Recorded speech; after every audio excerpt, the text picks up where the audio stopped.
Bon les gars, je pense que vous avez vu la performance d'Ilian Boafia au Contender Series. Il y a eu pas mal de critiques, il y a déjà pas mal de médias français qui se permettent de dire des choses sur le style de Boafia avec le résultat. Je rappelle que c'est une victoire quand même, on va pouvoir voir ça petit à petit. Ça reste une victoire et pourtant il y a énormément de critiques autour de cette performance de Ilian Boafia. Plus que des critiques, il y a de la controverse parce que c'est pas un combat qui s'est déroulé comme prévu, c'est pas un combat qui s'est déroulé normalement. Son adversaire était un petit peu bizarre, c'est littéralement le cas. On va pouvoir voir pourquoi est-ce qu'il était bizarre et surtout qu'est-ce que ça implique du coup cette victoire qui est en fait une défaite d'Ilian Boafia. Pour rappel, le Dana White Contender Series, j'ai fait pas mal de vidéos pour expliquer comment est-ce que ça fonctionnait. C'est une émission organisée par Dana White dans laquelle il fait passer des combattants qui viennent de partout dans le monde. Donc c'est les matchmakers de l'UFC, les contacts. Il y a pas mal de choses qui rentrent en jeu pour pouvoir participer au Dana White Contender Series. Normalement, il est censé obtenir les meilleurs jeunes prospects du monde entier. Ilian Boafia, on connaît les connexions qu'il a. On sait qu'il s'entraîne avec Nassourdine Imavov dans les meilleures salles, avec Ramzat Chimaev, il s'entraînait, parfois il va en Suède, etc. Il s'entraîne avec les meilleurs, on le sait.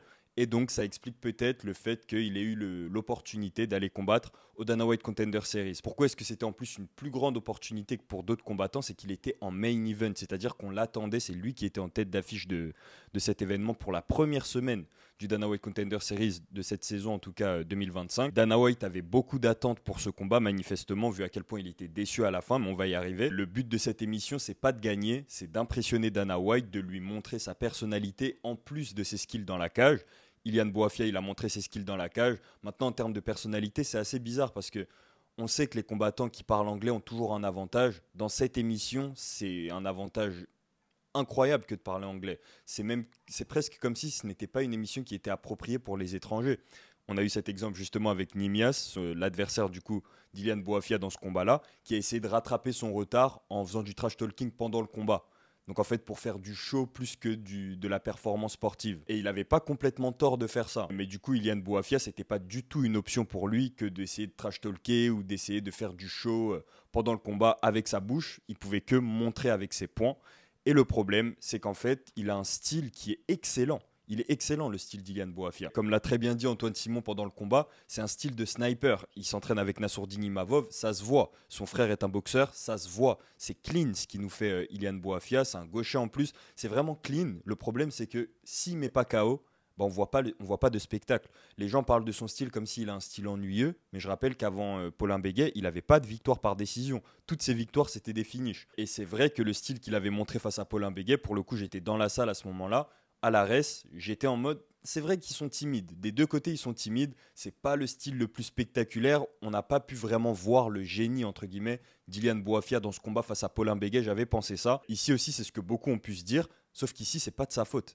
Du moins, pas entièrement. Dès le début du combat, je pense que vous êtes tombé sur la séquence, son adversaire lui a mis un coup de tête. Un coup de tête délibéré, tellement délibéré qu'en réalité, dans un combat normal, ça aurait fini en disqualification. Et on va pouvoir parler un peu plus de ça et de pourquoi est-ce que le Dana White Contender Series, c'est un format qui est en fait pas forcément juste. Dès le premier round, le Brésilien a décidé qu'il allait envoyer un coup de tête, comme ça, dans l'arcane d'Ilian Boafia. Du coup, en plus de perturber sa vision, de perturber son état physique, de l'endommager au niveau du cerveau, etc., avec un coup de tête, en plus de tout ça, il l'a fait sortir du combat. Il y a eu ces 5 minutes, je ne sais pas s'il a pris les 5 minutes, Ilian, mais en tout cas, il y a eu ce temps de récupération pour Ilian Boafia, où voilà, on ne savait pas trop s'il allait reprendre le combat, s'il allait accepter de gagner seulement par disqualification, mais du coup, s'il gagne par disqualification, comment est-ce qu'il prouve à Dana White qu'il mérite sa place à l'UFC? Et après tout ça, il devait re-rentrer dans le combat, retrouver les ouvertures qu'il avait trouvées, parce qu'il avait trouvé des ouvertures avec son high kick du pied gauche, il avait trouvé des ouvertures aussi avec son direct du gauche, qu'il n'a pas assez utilisé malheureusement après le combat, mais c'est probablement justement à cause de ce coup de tête qui s'est pris, qui l'a fait complètement sortir du combat, qu'il n'a pas pu continuer à dérouler.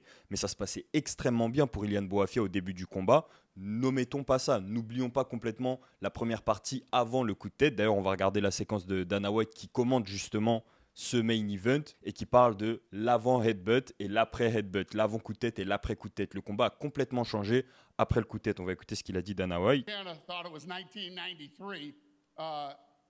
The absolute deliberate headbutt to the face, and then some lunatic behind me was screaming and definitely talked Ilian into fighting and staying in there. Apparemment, il y avait un Français qui criait pour que Ilian Boafia continue de se battre, mais comme il vient de le dire là, Ilian Boafia n'a pas fait ce que ce fan demandait, il n'a pas combattu. Il a accepté de revenir dans le combat, oui, mais il n'a pas combattu.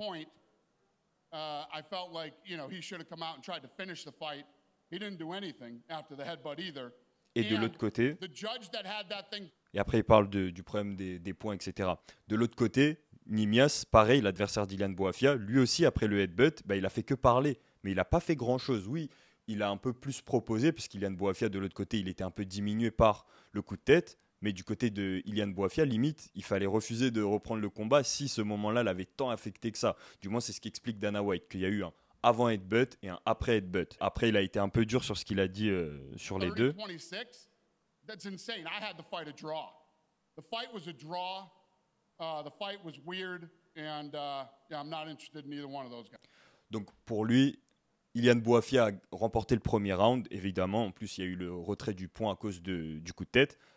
Par contre, il pense que Nimias a gagné le deuxième et le troisième round et que de toute manière, c'était pas un combat intéressant, c'était un combat bizarre. Je veux pas bosser avec ni l'un ni l'autre, c'est ce qu'il a expliqué. Je veux bosser avec ni l'un ni l'autre. Les juges auraient dû mettre un match nul.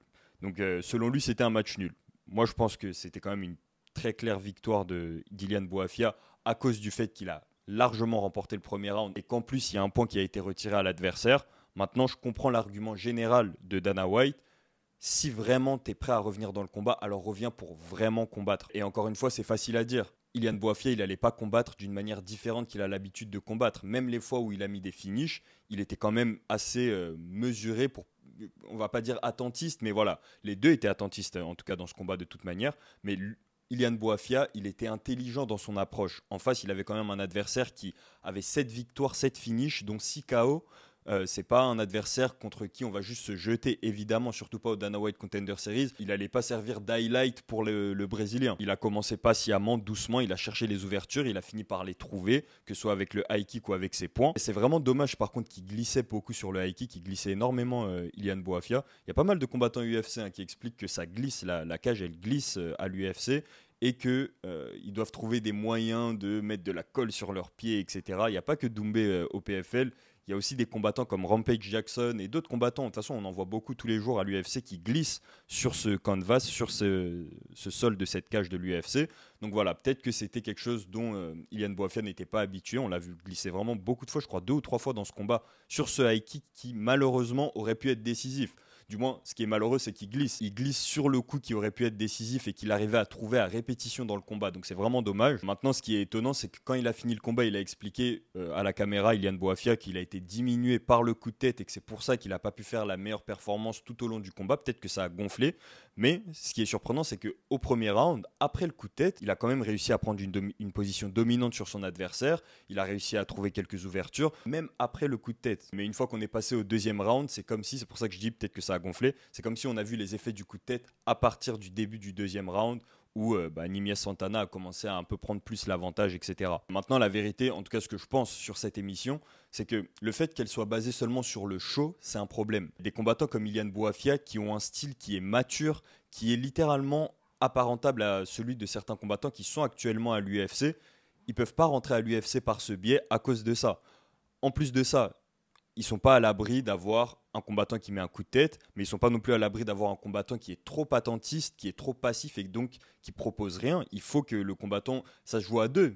C'est une danse à deux, le combat. Donc, on a bien sûr vu des combats où il y a un des deux combattants qui est un peu plus attentiste que l'autre et qui du coup empêche l'autre adversaire qui lui est agressif de trouver son KO. Pendant cette soirée-là, justement, où Ilian Boafia a combattu, il y a eu des combattants qui ont été contraints de rester au sol à cause de leur adversaire. Et du coup, ils ont fait tout le combat au sol. C'était apparentable à un combat de jiu-jitsu. Dana White s'en est plaint. C'est justement pour ce genre de situation qu'on ne peut pas juger un combattant sur un combat dans une soirée. Ce serait limite mieux que les Dana White Contender Series soient organisés sous forme de tournois, comme on avait à l'ancienne ou comme on a encore aujourd'hui dans des sports comme le kickboxing ou le muay thai, où des combattants font plusieurs combats dans la même journée, dans la même soirée. Un petit format tournoi au moins pour les meilleurs, ceux qui sont choisis par Dana White, ceux qui ont le plus de potentiel. Parce qu'en fait, c'est sûr qu'il y a énormément de combattants excellents qui sont passés à la trappe. De combattants excellents que Dana White n'a pas pu signer lors du Dana White Contender Series parce que justement, ils n'ont pas pu s'exprimer pour une raison de circonstance ou à cause de l'adversaire ou à cause de trop de choses qui sont ponctuelles.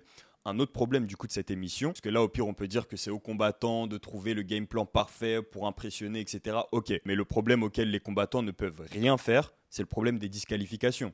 Si un combattant décide de saboter un autre combattant comme on a eu ici, avec un coup de genou illégal, avec un coup de tête illégal, là il pouvait strictement rien faire de différent, Ilian Boafia, jusqu'au moment où il s'est pris le coup de tête en tout cas. Il contrôlait le combat, il trouvait ses ouvertures, il allait peut-être trouver le KO. À un moment, il se fait même pas emmener au sol. Je crois que justement, il glisse sur un de ses high kicks et du coup, il se retrouve au sol. Nemias Santana se retrouve au-dessus de lui et il lui met le coup de tête. Il pouvait strictement rien faire. Et le problème de cette émission, c'est que on peut pas juste disqualifier les combattants. S'il avait décidé de ne pas revenir Ilian Boafia après la pause de récupération, évidemment, ça aurait fini en disqualification et on aurait donné la victoire à Ilian Boafia, mais aucun contrat à ni l'un ni l'autre. Pourquoi est-ce qu'on leur donnerait un contrat s'ils ont combattu seulement que quelques minutes? Ilian Boafia a donc décidé de revenir, mais la vérité c'est qu'il avait juste gagné. Il avait un niveau de combattant qui cherche juste à gagner à l'UFC et le format de l'émission ne lui a pas permis de gagner. En tout cas pas tant que son adversaire décide de le saboter. Son adversaire il s'est saboté lui-même avec le coup de tête, peut-être qu'il a vu qu'il avait aucune chance face à Ilian Boafia quand il a vu un peu la différence de niveau qu'il y avait entre les deux en striking. En face à un gaucher, ça devait vraiment être une énigme. C'était une énigme, on voyait à quel point il était frustré tout le combat, même après le headbutt, de toute manière. Et peut-être que cette frustration, ça lui a fait faire ce coup de tête, se saboter lui-même, saboter le français avec lui, le franco-algérien. C'est un problème dans cette émission. C'est un problème le fait que d'excellents combattants risquent de passer par cette émission et de ne jamais atteindre l'UFC juste parce que le format ne s'y prête pas ou parce qu'ils n'ont pas eu ce brin de chance. Sean O'Malley qui ne parle pas anglais, peut-être qu'il ne rentre pas à l'UFC. Sean O'Malley qui se prend un coup de tête par l'Asiatique qu'il avait affronté lors du Dana White Contender Series, qui a fait de lui la superstar qu'il est aujourd'hui. Peut-être que s'il prend un coup de tête ce jour-là, il ne devient pas Sean O'Malley. Maintenant, ce qui aurait été possible, c'est que Sean O'Malley signe avec l'UFC après les Dana White Contender Series, comme ça arrive souvent. On sait que quand Mathieu Leto Duclos était passé au Dana White Contender Series, beaucoup s'étaient rassurés, entre guillemets, en expliquant tout simplement que Mathieu Leto Duclos, maintenant, il est dans le carnet d'adresse de l'UFC, en tout cas.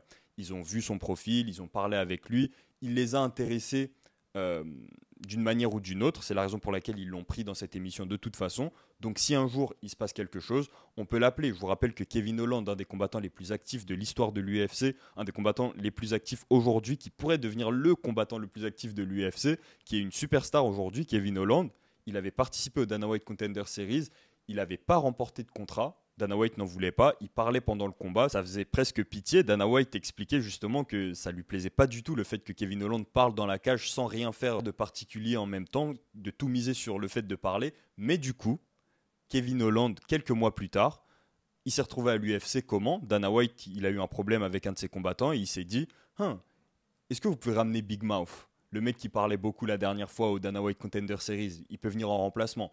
Donc on peut très bien imaginer ça pour Ilian Boafia qui a quand même montré des choses. C'est ça qui est important, c'est qu'il ait quand même montré des choses. Il n'y a pas que Dana White qui regarde. Oui, on a clairement vu que Dana White était assez agacé par ce combat-là. Mais il y a aussi Mick Maynard, il y a tous les matchmakers de l'UFC et tous ceux qui sont autour de toute manière, qui ont vu quand même et qui connaissaient le profil d'Ilian Boafia, que ce soit parce qu'on le voit au UFC PI quand il est avec les meilleurs combattants, parce qu'on sait qu'il est dans les salles des meilleurs combattants, dans les vidéos où on le voit s'entraîner avec les meilleurs combattants. Voilà. Et pour ses performances tout simplement. Donc c'est pas du tout la fin pour Ilian Boafia, ça reste une victoire, mine de rien ça reste une victoire, ça reste un verre de plus sur son palmarès et en plus de ça on peut très bien imaginer que l'UFC un jour ait besoin d'un combattant de son style, ils ont besoin d'un striker, ils appellent Ilian Boafia parce qu'ils le connaissent déjà, il est déjà dans leur registre.